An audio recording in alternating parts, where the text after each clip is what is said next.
Hello friends, welcome to aspirant daily life. आज का हमारा टॉपिक है साझेदारी। साझेदारी के लिए साझेदारी अधिनियम अधिनियम 1932 लागू होता है। जो साझेदारी के लिए साझेदारी अधिनियम 1932 है, जो 1 अक्टूबर 1932 से लागू हुआ था। इससे पहले जो साझेदारी अधिनियम लगता था वो था 1872 का अनुबंध अधिनियम। 1872 का अनुबंध अधिनियम था, जो साझेदारी अधिनियम 1932 से पहले चलता था। यहाँ पे साझेदारी का मीनिंग क्या है? दो या दो से अधिक व्यक्ति मिलकर लाभ कमाने के उद्देश्य से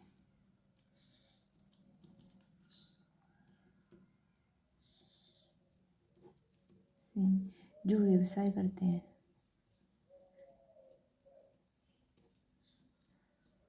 उसी को क्या बोलते हैं? साझेदारी। इसमें दो या दो से अधिक व्यक्ति कोई भी उद्देश्य से व्यवसाय कर सकते हो, लेकिन उसको साझेदारी नहीं करेंगे जब तक उनका उद्देश्य लाभ कमाने का नहीं हो। कोई अदर उद्देश्य हो, कहीं जाना हो, साथ में किराए भाड़ा बस का साथ में ले रहे हो एक दो, तो उसे साझेदारी नहीं करेंगे जब तक उसका उद्देश्य लाभ कमाना नहीं हो। कोई व्यवसाय होना जरूरी है और उसका मेन उद्देश्य लाभ कमाना होना चाहिए।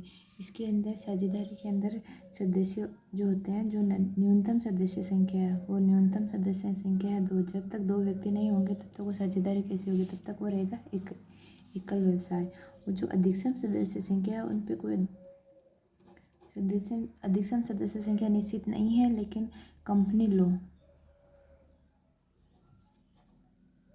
2013 के अनुसार जो अधिकतम सदस्य संख्या 50 निर्धारित की गई। और जो संख्या धारा साझेदारी अधिनियम 1932 या कंपनी लॉ की धारा जो 464 है, कंपनी लॉ की धारा 464 है, उसके अकॉर्डिंग सदस्य संख्या वो जितनी भी निर्धारित की जा सकती है, लेकिन वो 100 से ज़्यादा नहीं होनी चाहिए। 100 से कम ही होनी चाहिए। और कंपनी 2013 के अनुसार वैसे 50 है। और साझेदारी में कोई अधिकतम सदस्य संख्या वैसे निर्धारित नहीं, न्यूनतम बताया गया वो 50 है, लेकिन 100 से अधिक नहीं होनी चाहिए। जो सदस्य होते हैं इसके सदस्य, वो प्रत्यक्ष रूप से तो कहलाते हैं साझेदार कहलाएंगे, लेकिन वो साझेदार जैसे कोई ए बी और सी, ये 3 जने मिलकर अगर कोई व्यवसाय करते हैं तो ये अलग अलग रूप से, तो पृथक रूप से साझेदार होगी। लेकिन जब उनको एक साथ देखेंगे तो वो एक साथ कहलाएगा, वो फर्म कहलाएगी। जिनका इनका साझेदारी होगी, जो आपस में जो कोई समझौता करेंगे, फर्म के लिए कोई करेंगे समझौता, जो समझौता होगा उसी समझौते का परिणाम जो होगा वो होगा साझेदारी। समझौते का जो परिणाम होगा वही परिणाम क्या कहलाएगा? साझेदारी कहलाएगा। जो ये साझेदार है A B C D E F जो भी है, वो फर्म या साझेदारी के रूप में के लिए एजेंट का काम करेंगे। जो फर्म होगा, साझेदारी फर्म होगा, इसके लिए प्रत्यक्ष रूप से एक एजेंट कहलाएंगे, म्यूचुअल एजेंट, पारस्परिक अभिकरण हिंदी में जिसको हम कहेंगे। और जो इनके मध्य जो एजेंसी जो अनुबंध होगा, इनके मध्य जो समझौता होगा उसको अनुबंध बोलेंगे, अनुबंध। इनका जो साझेदारी का जो उद्देश्य होगा वो होगा लाभों का वितरण।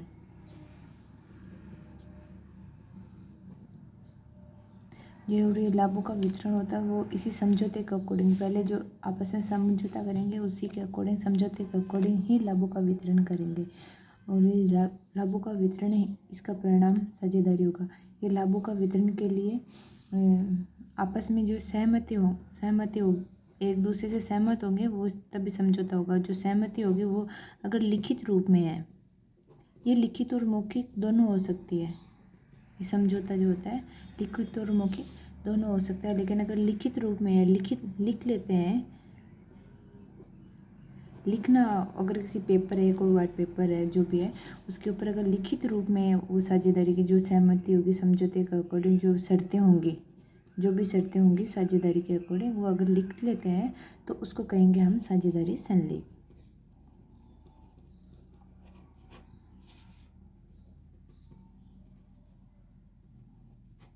उसे कहेंगे हम साझेदारी संलेख। ये इसका पंजीकरण करना अनिवार्य नहीं है, ये लिखित और मौखिक दोनों हो सकती है, लेकिन अगर मौखिक रूप से होगी तो उसको साझेदारी संलेख नहीं कहेंगे, लेकिन अगर लिखित रूप में होगी तो उसको कहेंगे साझेदारी संलेख, और इसका पंजीयन जो है वो करवाना अनिवार्य नहीं है। अब बात आती है साझेदारी के प्रकार की। तो साझेदारी के प्रकार समय के आधार पर हम देखेंगे। नंबर ए पॉइंट पर लिखेंगे साझेदारी के प्रकार। साझेदारी के प्रकार समय के आधार पर एक नंबर होगा निश्चितकालीन, जिसका समय पूर्व में निश्चित होता है। निश्चितकालीन साझेदारी जैसे 1 वर्ष 2 वर्ष, जितना भी समय है, अगर ये समय पूर्ण हो जाएगा तो साझेदारी स्वतः ही पूर्ण हो जाएगी, स्वतः समाप्त हो जाएगी साझेदारी। जैसे अगर कोई साझेदारी 1 वर्ष के लिए हुई और 1 वर्ष पूरा होगा तो साझेदारी स्वतः समाप्त हो जाएगी, 2 वर्ष होगा तो 2 वर्ष पूर्ण होते हुए स्वतः समाप्त हो जाएगी। और दूसरा होता है अनिश्चितकालीन। अनिश्चितकालीन साझेदारी, इसमें समय पूर्व में निर्धारित नहीं रहता है, वो चलती रहती है, जब तक लाभ प्राप्त होते रहते हैं तब तक, या कोई उद्देश्य प्राप्त न हो तब तक वो साझेदारी चलती रहती है। बी पे देखेंगे हम दायित्व के आधार पर। ये जो साझेदारी थी वो समय के आधार पर थी, वो दायित्व के आधार पर, जिसमें साझेदारी में सीमित दायित्व हो वो सीमित दायित्व वाली साझेदारी।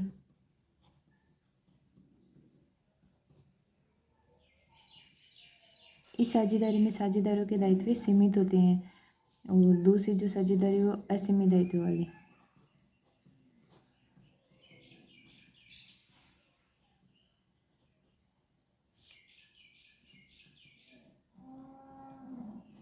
सामान्यतः साझेदारी में दायित्व असीमित ही होते हैं।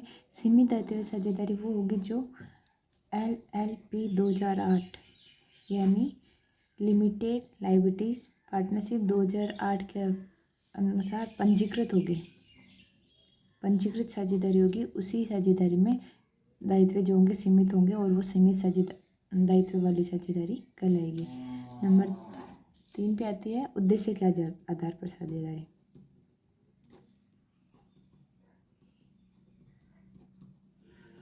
जो उद्देश्य के आधार पर है वो एक तो होंगे ऐच्छिक और दूसरी होगी विशेष।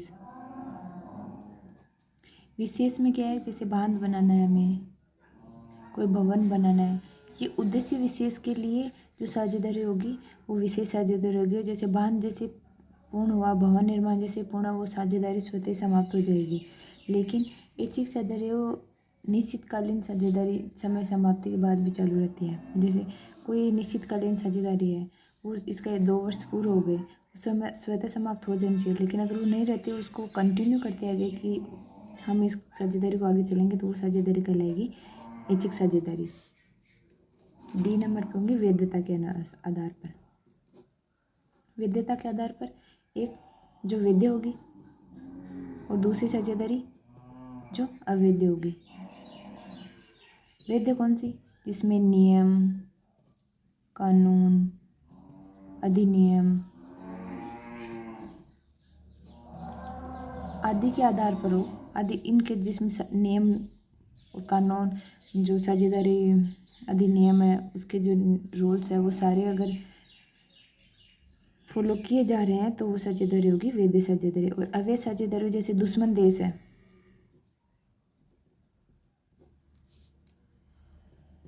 दुश्मन देश का कोई नागरिक है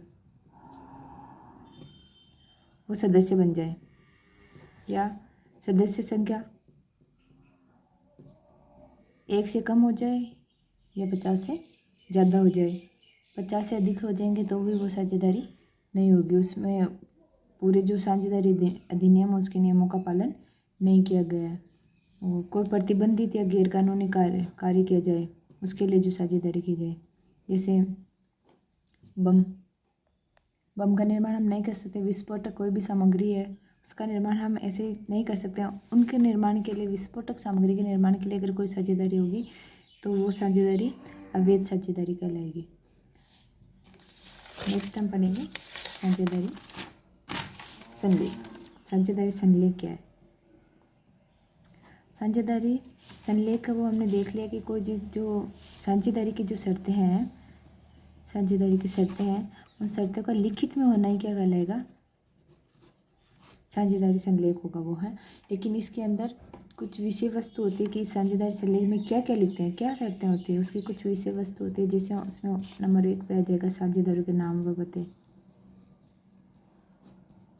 साझेदारों के नाम व पते, साझेदारों की पूंजी, कितनी कितनी पूंजी वो लगा रहे हैं, पूंजी पर ब्याज। नंबर 3 पे आ जाएगा आहरण, कि आहरण कर सकते हैं या नहीं कर सकते, आहरण कर सकते हैं तो उनका आहरण पर ब्याज कितना होगा,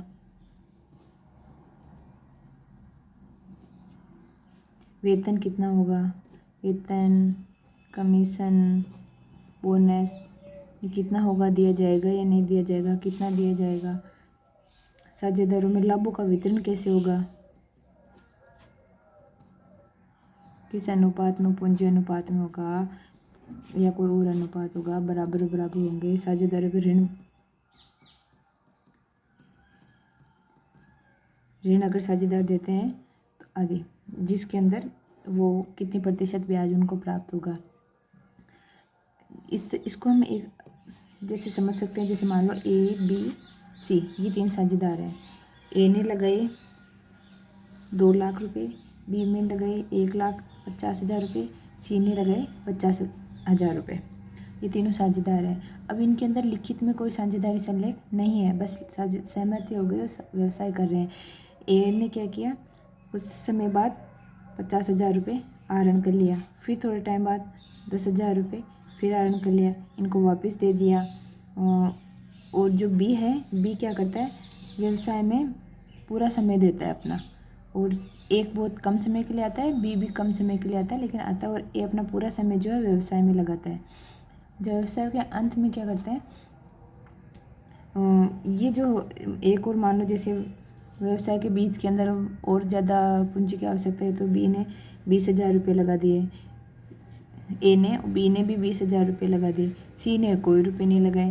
व्यवसाय के अंत में जब लाभों का वितरण होगा तो लाभों के वितरण में साझेदारी संलेख नहीं है, संलेख का यहाँ अभाव है। और ये इस तरीके से जो परिस्थिति आती है उसके अंदर लास्ट में जब ए बी और सी कहेंगे कि हम लाभों का वितरण कर रहे हैं तो किस अनुपात में करेंगे, क्योंकि पहले इन्होंने निर्धारित नहीं किया है, तो ए और बी तो क्या चाहेंगे कि पूंजी के अनुपात में हो, क्योंकि ए ने सबसे ज़्यादा लगाया, बी ने कम, सी में बिल्कुल कम लगाया।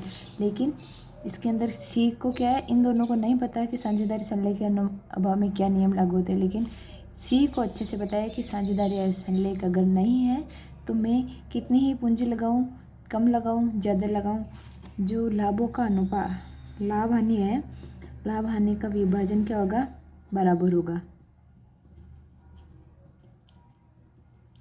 अब इसने एक बार 50,000, 10,000 ऐसे आहरण भी किया, ये क्या है, आहरण। ए और बी बोलते हैं भाई तुमने बीच में पूंजी लगाई तो उसके ऊपर आहरण पर ब्याज देना होगा, लेकिन इसके लिए भी सी मना कर देता है कि नहीं, मैं तो नहीं दूंगा।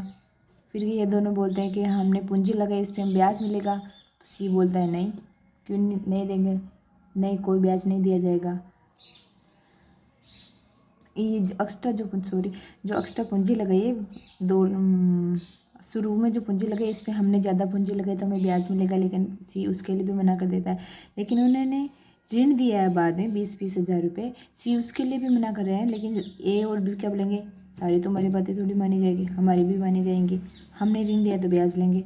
तो जो ऋण देते हैं, ऋण व्यवसाय में बाद में जब ऋण दिया जाता है साझेदारों के द्वारा, साझेदार जो ऋण देते हैं उस ऋण के ऊपर क्या होता है, 6% पर एनम से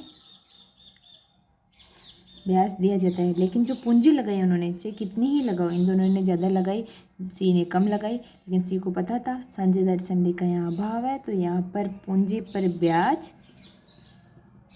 नहीं दिया जाएगा, जो लाभ है उनका विभाजन बराबर किया जाएगा। ठीक है, इन्होंने जो बाद में ऋण दिया है तो इन पर 6% ब्याज भी दिया जाएगा, लेकिन जो बी है, जो व्यवसाय में अपना पूरा समय देता है, उसको कोई भी वेतन नहीं दिया जाएगा या कमीशन, ये सब नहीं दिया जाएगा।